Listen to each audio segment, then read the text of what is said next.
കൂട്ടുകാരെ, ആശയവിനിമയത്തിന്റെ പ്രാധാന്യം നമ്മുടെ ജീവിതത്തിൽ എത്രമേലുണ്ട് എന്ന് നിങ്ങൾക്കറിയാമല്ലോ. അതിന്റെ നാൾവഴികളിലൂടെ നമുക്കൊന്ന് സഞ്ചരിച്ചാലോ? ഈ യാത്ര മനുഷ്യന്റെ നവീകരണത്തിന്റെ ഒരു തെളിവാണ്. അത്ര വിദൂരമല്ലാത്ത ഭൂതകാലത്തിൽ നമ്മൾ ആശയവിനിമയത്തിനായി ഇവരെ ഉപയോഗിച്ചിരുന്നു. നന്നായി പരിശീലനം ലഭിച്ച ഇവർ ആ ജോലി കൃത്യമായി ചെയ്തു. സമൂഹങ്ങൾ പരിണമിച്ചു. സന്ദേശവാഹകർ കത്തുകളും പിന്നീട് ടെലഗ്രാമുമായി. തുഞ്ചൻ പറമ്പിൽ നിന്നും ഒരു പഞ്ചവർണ്ണ കിളി പറന്നേ, തുഞ്ചൻ പറമ്പിൽ നിന്നും ഒരു പഞ്ചവർണ്ണ കിളി പറന്നേ. കേൾക്കണോ പ്രിയ കൂട്ടരെ, അവൾ കൊഞ്ചി പറഞ്ഞ കഥ, അവൾ കൊഞ്ചി കൊഞ്ചി പറഞ്ഞ കഥ. കേൾക്കണോ പ്രിയ കൂട്ടരെ, അവൾ കൊഞ്ചി പറഞ്ഞ കഥ, അവൾ കൊഞ്ചി കൊഞ്ചി പറഞ്ഞ കഥ. 1876 മനുഷ്യബന്ധത്തിൽ ഒരു നാഴികക്കല്ല് പോൽ അതാ അവൻ വരുന്നു. ടെലിഫോൺ.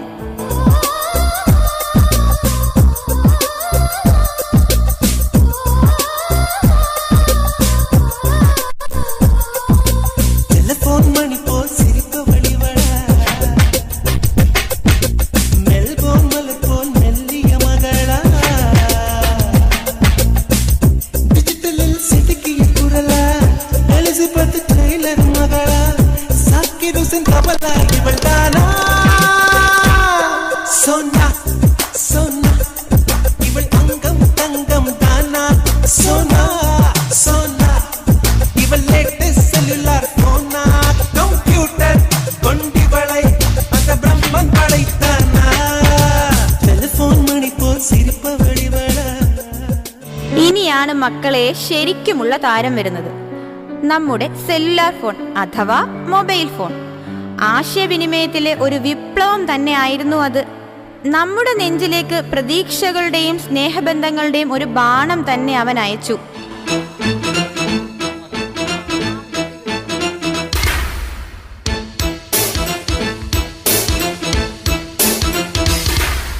നെഞ്ചിൽ കഞ്ചവാണമേയും സ്വർഗറാണിയോ നീ സ്വപ്ന കന്യയോ,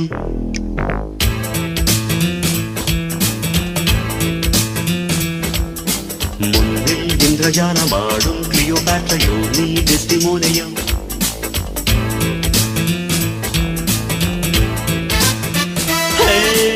രാവിറങ്ങി വന്ന താരമേ, തേരിറങ്ങി വന്ന തിങ്കളേ, ഏതൻ തോട്ടം പുത്തുലഞ്ഞ നിന്റെ മേനിയിൽ ഏഴാം സ്വർഗം തേടിയിങ്ങു വന്നതാണ് ഞാൻ.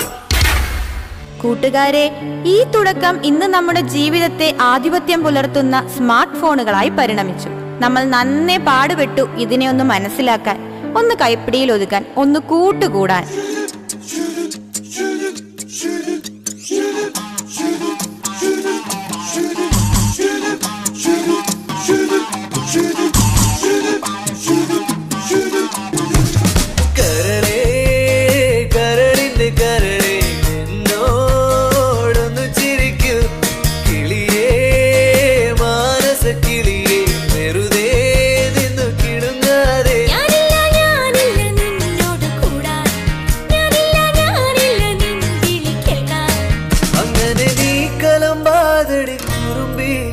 എന്റെ സ്നേഹിതയാണു നീ, കരളേ കരളിന്റെ കരളേ എന്നോടൊന്ന് ചിരിക്കൂ, കിളിയേ മാനസ കിളിയേ വെറുതെ നിന്നു കിടുങ്ങാതെ.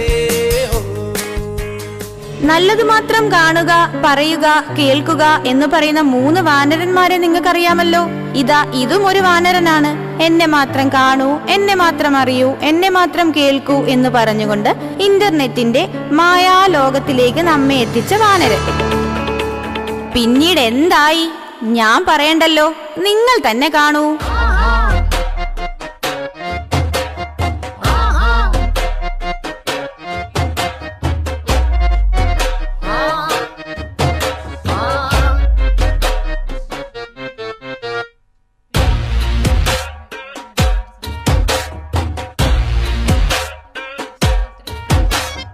കൈക്കോട്ടും കണ്ടിട്ട്